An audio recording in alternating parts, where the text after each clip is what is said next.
What if I can guarantee you success? What if I can tell you that you can become anything that you want? I know it may sound like woo wooism. No, I'm not here to talk to you about another segment of the law of attraction that every coach and guru is talking to you about, but I'm here to document and talk to you from a perspective of someone who lived transformation and change over an incredible amount of period of time that you too, and I'm going to prove it to you and give you 4 simple steps today to start experiencing change, transformation within your business. This is the ME Show. I've been caught up since the day that we met, and you haven't seen the best of me yet. There's nothing like you and me together, and your eyes have been so hard to forget. But there's something you're trying to hide. There's something you're keeping inside. But I'm trying to get to know you much better. It don't matter how much time it takes. I just can't give up. Whoa, I just can't give up. Can't give up. I just can't give up. I just can't give up. What is going on, everybody? Ali Midawi in a brand new installment of the ME Show, and I am your host with the Avocado Toast. Man, I am super excited, pumped. I am so happy and grateful now that I have you here with me. Whether you're watching live on the recorded version, drop a hashtag live or hashtag replay so I can interact with you and know at what capacity are we connecting wherever you may be around the world. If this is your very first time dropping into my channel, my live, my platform, I would like to let you know that I help struggling entrepreneurs to leverage social media and a digital space to capitalize and create brand equity and revenue. So if you're an entrepreneur, welcome home. You are in the right place for the right reason. All right, let's talk about it. Transformation, change, changing your paradigm, shifting your paradigm, creating real impact, real success. A thing that many people, unfortunately, either don't believe in or they are just doing it completely wrong. A lot of people, unfortunately, watch The Secret one time. They're like, I get it. If I think about it, it should come to me. Well, I'd like to break it down to you on a real biological level on how things become thoughts become things. Now, I know I talked to you in the past about TFAR, right? Thoughts become feelings, feelings become action, actions create result, and so on and so forth. Let me actually prove to you what happens. So there are specific faculties that we've been given as human beings that no other species has been given. See, we were created in the image of God, right? Unfortunately, society has converted that somehow, some way. Somebody got it wrong, and they made up in their mind that God was created in our own image. But no, when you are created in the image of God, and I'm not giving a sermon in here, I'm just kind of giving you different perspectives, is that the creator, we were created after the creator's liking. Therefore, we were given the same faculties or creative tools that the creator has used at a much higher elevated divine level, that you and I can use those tools to do something good here and now. So because of that, I know for a fact I have the abilities to do incredible things. I'll give you an example. Who knew that a kid from Morocco that 19 years ago that experienced everything you could imagine, horrible, bad trauma, sexual molestation, sexual abuse, physical abuse, living in the streets, just experiencing every bit of trauma you can imagine, would be here before you today, speaking 5 international languages, writing 2 books that went bestseller, 1 audiobook, writing right now another book, having the ability to create businesses all across the world, having the ability to expand and build companies in the hundreds of millions of dollars, building a name that is global and building a brand that is all about change, that has solidified the ability to create anything and everything that I want. And I'm just getting started. How did that happen?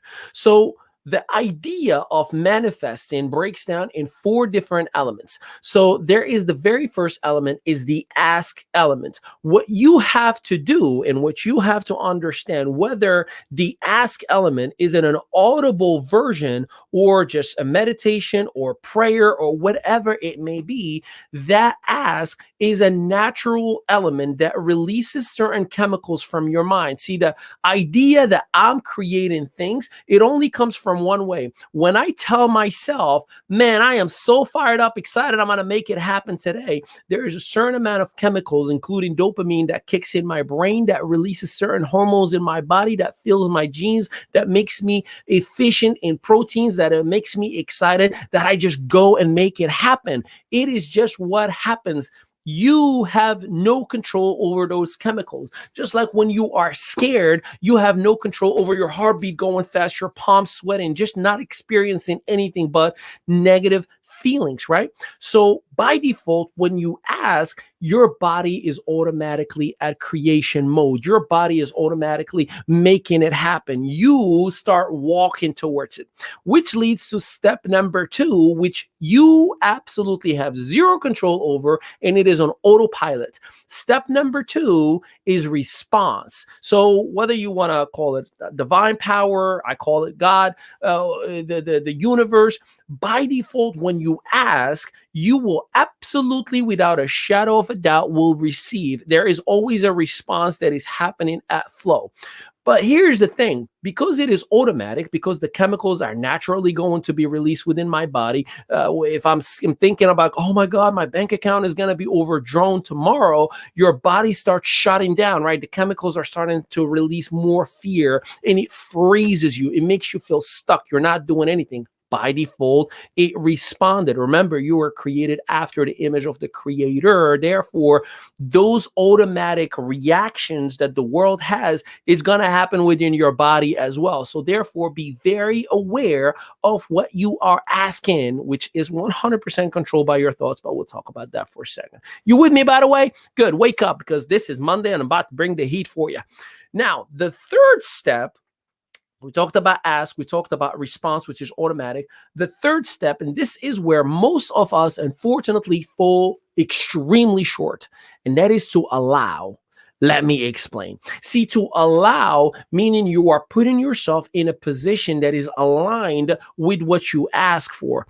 I'll give you an example. Let's just say right now, you say the ask, I want to go to Philadelphia, PA, right? I'm in New Jersey right now. It's about an hour and a half to 2 hours. But I tell myself the ask, right? The command that I'm giving is I want to go to PA, to Philly. I want to go to downtown Philly and check it out. Now, the automatic response is my body, after I made a decision, is like, all right, get up. Like, go shower, go do things, right? Like, I've made a decision and the response is automatic. But then before I start driving, I'm going to make sure that there is enough gas in the car. I'm going to make sure that I have enough cash in the car or easy pass for the tolls. I'm going to make sure that I have water and snacks. I'm going to make sure that I have the charger. That's how you allow things to take place. In other words, I'm going to make sure that I have the tools that are supporting the end result, the mission that I'm heading for. How do we fall short, ladies and gentlemen? Many of us, when I talk to people that I'm working with every single day, or potential candidates for our company, well, I ask, what do you want? What is your goal? What are you hoping to achieve? Man, I want to make $10,000 a month. Oh, that's fantastic. And how much are you willing to invest in yourself to make that come to life? Nah, man, I'm not trying to spend anything. You know, times are tough. And, you know, I have like, you know, just a little bit of money, and I'm thinking I just want to play it safe. Okay, so look at the ask. I want to make $10,000 a month. You are building with desire. You are excited. You are looking forward to things, right? The universe says, okay, automatic, motivated, excited. Let's move forward.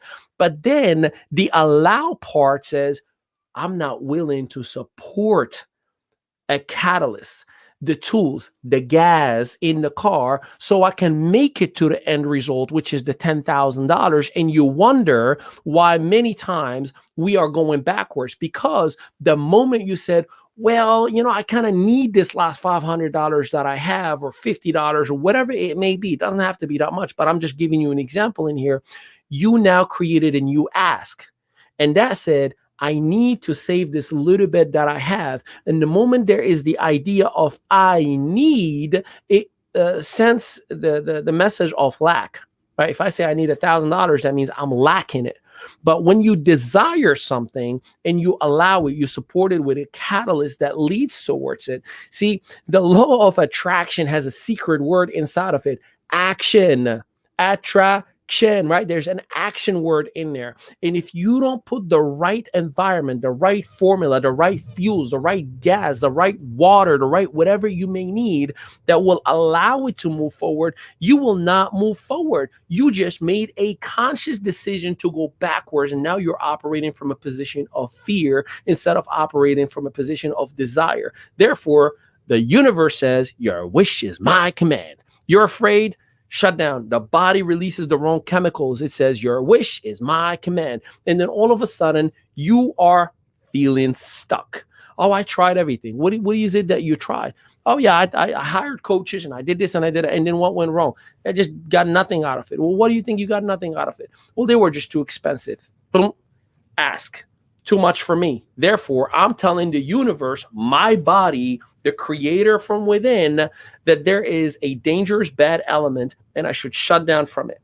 In a relationship, I desire for a beautiful wife or girlfriend, or in your case, young lady, a boyfriend or husband or whatever the case may be. All right, great.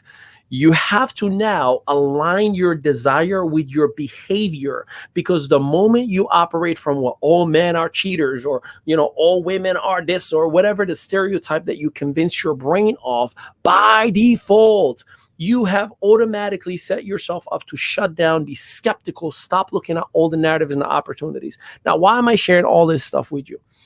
I made this mistake over the last couple of days with my beautiful bride, where we are talking about some goals that we have. Very soon we will share with the world, but we had some very, very, very 7-figure goals, right?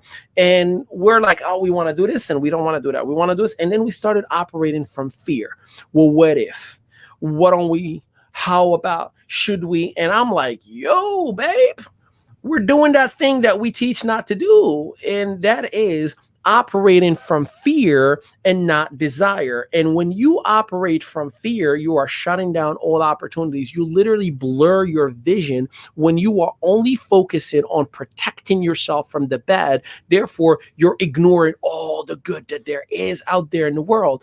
Bob Proctor teaches this amazingly well. And I was just on with Elizabeth Cousins for about an hour and a half of a mentoring session specifically about this. And we were talking about Bob Proctor teaches, the late Bob Proctor, he teaches that there is no good or bad, there only is. It is simply your perception that translates into good and or bad. In other words, I asked Elizabeth, hey, do you like fried frog legs? And she was like, oh, no, I think it's disgusting. I don't like it either. But here's the thing. I know a bunch of people here in the United States, friends of mine, they will devour fried frog legs. They love it. So in other words, to Elizabeth and I, we don't like it. We think it's bad. To other individuals, they think it's the best thing since sliced bread. Therefore, there is no good or bad. There only is. It is your perception that is deciding on what is actually good versus what is actually bad. Therefore, you must, my friend, clean your head from all those negative thoughts. How do you create a positive thought? Well, it is not as easy as you think. Some people say, I think positive every single day. Yeah, you think positive from the outside looking in, but subconsciously you are operating on fear. If you catch yourself looking at your bank account like, am I going on the minus? Am I going behind? Is it running low? You are by default running on fear. You are in the subconscious mind operating based on what you focus on. See, the more you focus on, the more you're going to experience, because again, the autoresponder, your body and the world environment, everything that is around you is energy. We are a mass of energy put together, just as good as a pile of sand together. We are a pile of humans in a vast universe. We just see ourselves as big, but we are made of energy. Therefore, we feel one another. We create with one another. We create within one another. So you have to change your thought process as we like to call it, your paradigm shift must take place right now. What is a paradigm, you ask? A paradigm is simply a bunch of ideals and ideas that you indulge and embody as habits. A bunch of ideals or ideas that you embody as habits. I call them core values. So whatever you do every single day, whether it's good food, bad food, whether it's workout, no workout, whether it's good business habits or bad business habits, it translates into your rhythm or your paradigms every single day. So I can predict what your life is going to look like based on your habits, based on your paradigm, based on the way you operate every single day. How do you identify if you have a good paradigm or bad paradigm? Based on what you're saying and you're thinking. So if you are operating like, oh my God, that could be too expensive, what if it doesn't work? Again, your paradigm is minimal. You are looking at things from a negative, half empty kind of concept instead of half full. And I know it's hard. I've experienced it, but also being broke is hard, but also being sad and miserable and desperate every single day is hard. So you kind of want to pick your own heart. I think that personal development and personal growth is the best gift that you can have. And in some cases, the worst curse as well, because it makes you realize what you need to work on. And if you don't have an accountability partner to help you and elevate you so you can get out of that muck, that circumstance that you are in, you will never get out of it. Why do you need an accountability partner, you may ask?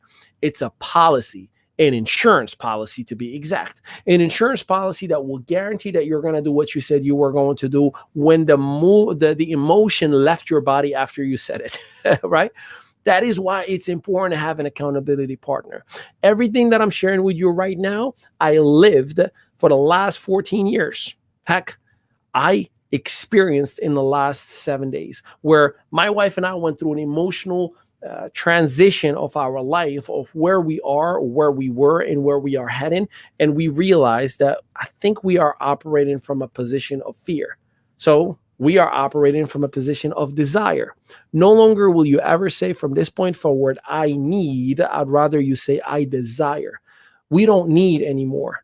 We have it all. See, the moment you realize that it could have been a lot worse, think about the person that lives in Ukraine right now, that just a couple of months ago, they had the perfect life, healthcare, everything is great. One of the best countries when it comes to peace. And just like that, there is no country anymore.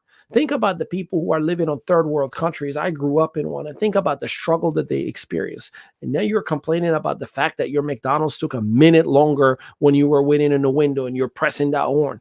You're upset because somebody cut you off and took an extra 30 seconds out of your day. Life is amazing. Life is beautiful. Life is full of opportunities. Life is everything you've ever desired it to be. The problem is you stopped focusing on your desire and you are focusing on the fear, on the negative, on the bad, on the ugly. I love where I'm at. I live in heaven. I live in a perfect world. I live in a world full of great people. And those who are not so great, they exit themselves out of my world real quick. And real quick, maybe a second or maybe 2.5 years, wink, wink.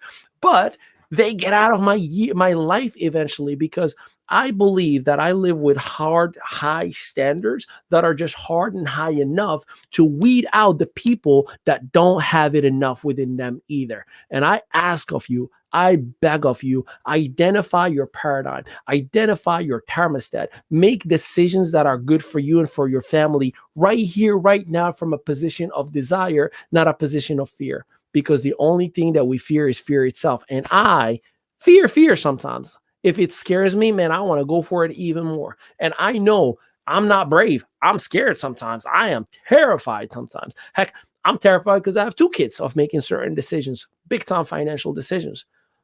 But I operate from desire because I know I'm in control. I know that I've been given the highest faculty in any species that has ever lived on this universe, and I got what it takes to make it happen, to identify solutions. I hope that my message has been sent and received with the love that it was intended. I hope that you see within yourself. I hope you have a mirror somewhere around and look at yourself and identify how amazing and powerful you are.